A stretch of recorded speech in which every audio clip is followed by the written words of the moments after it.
How to remove a flywheel. We're going to call this episode.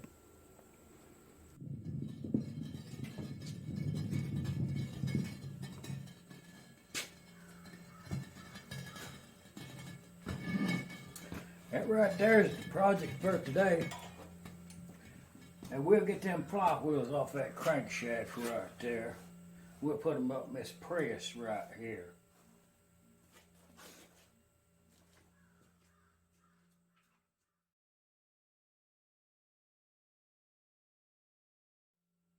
Next project.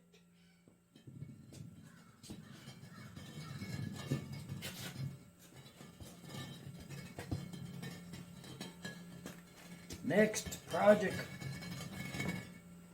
is to get them flywheels off that crankshaft there. So, well, I've done got the gib key is missing on that side over there. So I'm gonna press that shaft out of that flywheel first. This one still has a gib key in it. We'll work with that when we get to this side.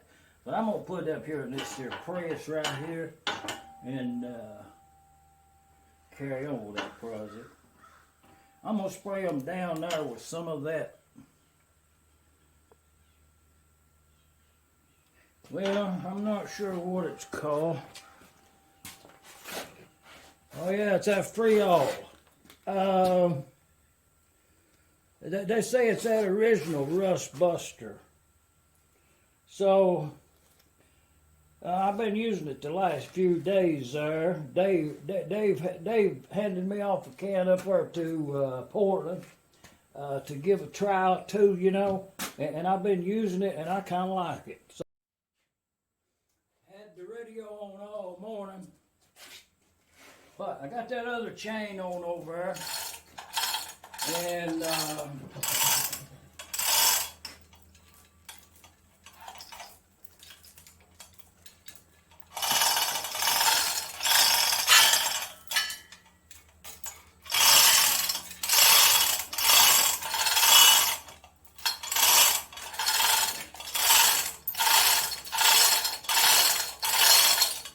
so now what I got to do next is get that thing down yonder between them flywheels right there. Yeah.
The setup that I have here with them two blocks right there up against the crankshaft itself behind that gear right there. So I'm pushing that gear and that governor sleeve and the flywheel all. The crankshaft is pushing through all of that.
You know, to give you a tip, tip you off about something. This procedure right here, you for sure would want to remove your key, gib key or otherwise. See, a key in there that don't have a gib on it is not a gib key, just a flywheel key. So, with that said, this works pretty good. But I'll show you.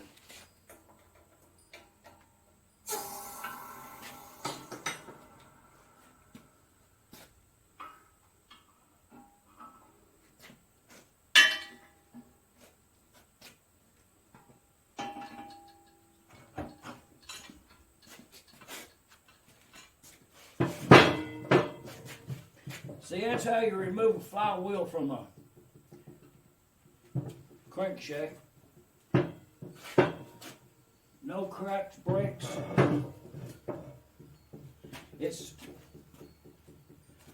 See, if you look down in that crankshaft, if you look down in the center of it there, it's wet on each end, but it's dry in the center. So that's how much that penetrated. But where we're at now is we got the governor collar and the pinion gear. So when I push that on out of there, the crankshaft and that flywheel is going to fall to the ground. But I got that box underneath there will cushion it enough. But now we need a arbor spacer this long. Which is about not hardly that much, just get one. We see what we got to work with here. Piece of pipe. It's a little too long. That's really a little bit too big around. Oh, that'll work.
Actually, I think what I'm going to do, I'm going to put a chain on that other side back there, and so it don't go all the way to the floor. Okay, I put a chain on the back there on that horse up there, and but it has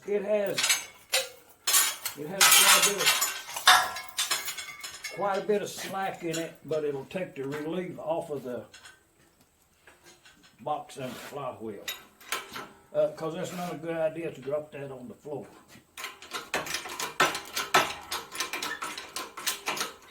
At all times observing how far that's going down there to anticipate when this is going to come loose.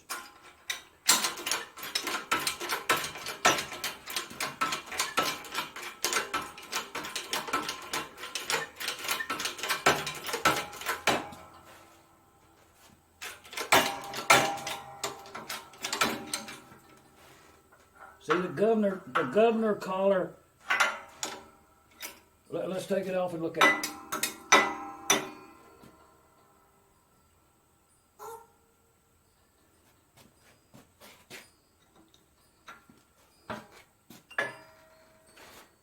The governor collar came off, and looking around there, there's no cracks or breaks. It looks really good.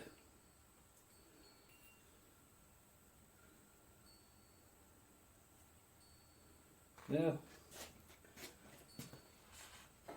Now, you can see that it only likes about a ½ inch coming on out.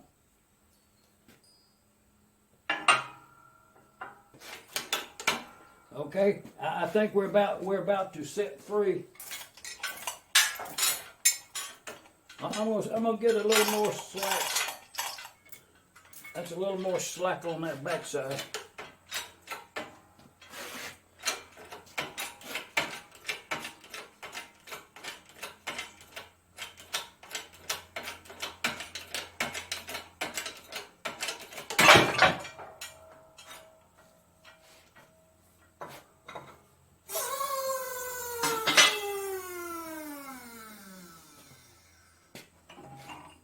And we have the pinion gear removed. I'll have to wash the parts up, you know, and examine them thoroughly. But no cracks or breaks. We'll use this one. That looks really good. We'll put this in that electrolysis. And you do stand a risk. I may add, you stand a risk of cracking one of these. They're cast iron. If you have a lot of rust, or if the end of your crankshaft has been battered with a large hammer, then you're subject to crack these. So you want to set all of those planes on true, and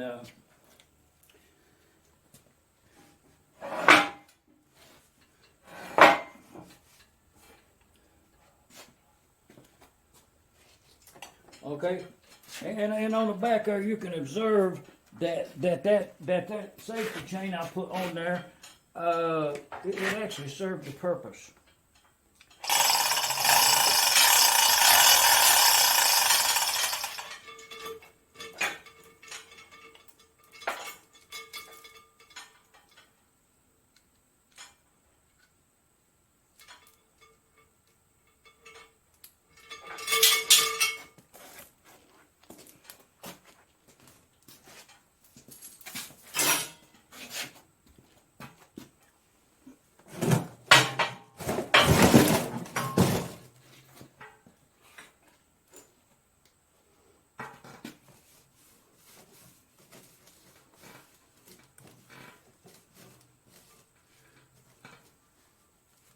Okay, that right there, that's how to remove a flywheel from one of these Nelson Brothers. That's a 1 3/4 horsepower. I think it's one of them Ontario wind engine. I think that's what it's going to be badged. And we'll get that flywheel over there cleaned up and put onto that crankshaft and check it for being true. That's the reason to get it off is the one that I have on there is a few thousandths askew. I'd rather have one a little more truer running. You know, a close-up would be something like this. You can see the dryness down in there, maybe. Yeah.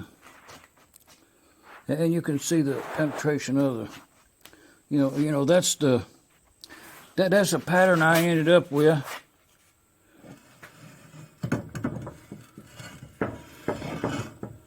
See, it was right up there at the top. You see that rust up at the top? That's kind of, that gives you trouble. You know, where it's rusted together, actually. We'll clean this up really good. But there being the pinion and the governor's slave, lucked out on this, and, you know, good keyway and all. Nelson Brothers. How to remove a flywheel is what we'll call this episode. Hey, y'all go ahead and subscribe if you want to. You know, I leave a comment even. From here, Middle Tennessee, the geographical center of some shop dog sound. Well, as a point of reference, if you observe the end of that screwdriver right down in yonder, where that flywheel comes around there, if you observe the gap in there, I'll rotate the assembly.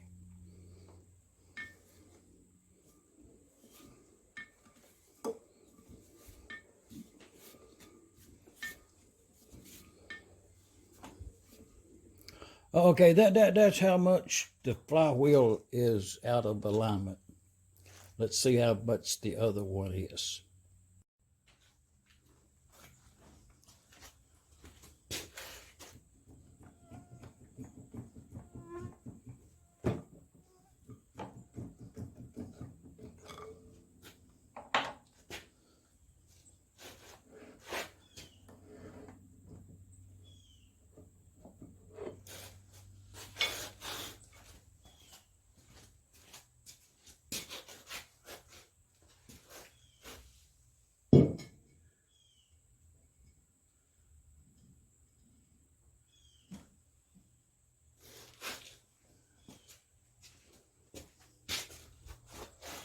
We'll have to clean that up a little bit.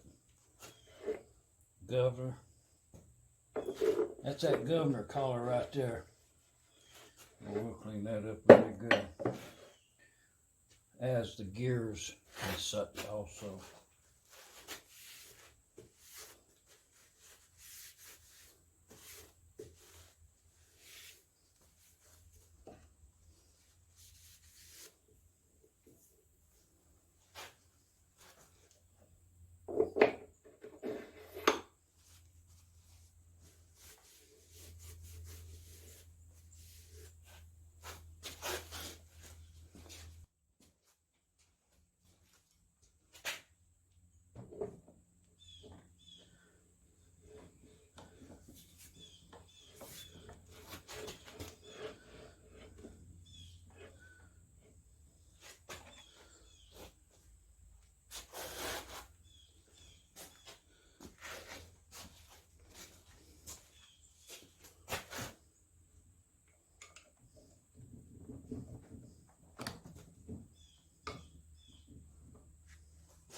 About the same position, I think, on the crankshaft. It's where it's supposed to be anyways.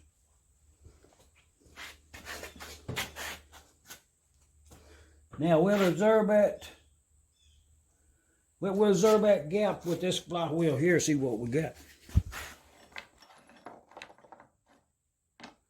Get a little more visual on that. Now let's try this flywheel here.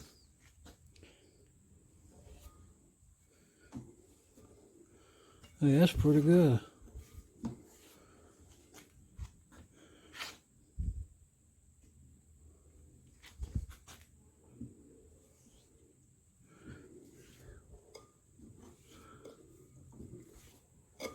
Oh yeah, lucked out there with a good flywheel. You know,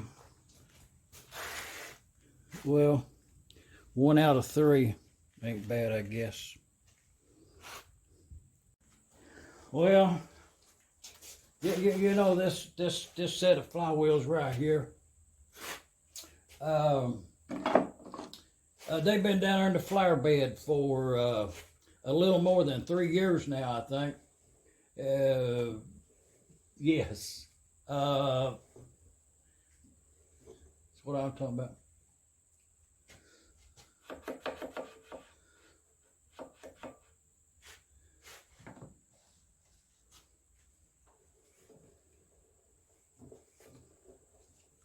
So, you know, survived that, and now back on this engine here, and I think the engine is all for the better of this one part.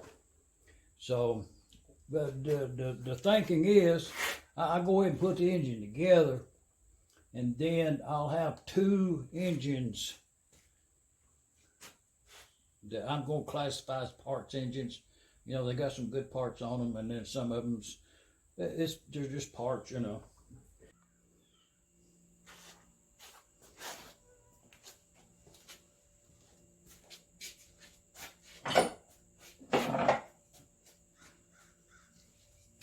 Well, you know, I scraped a little bit on that there crankshaft sticking out there, but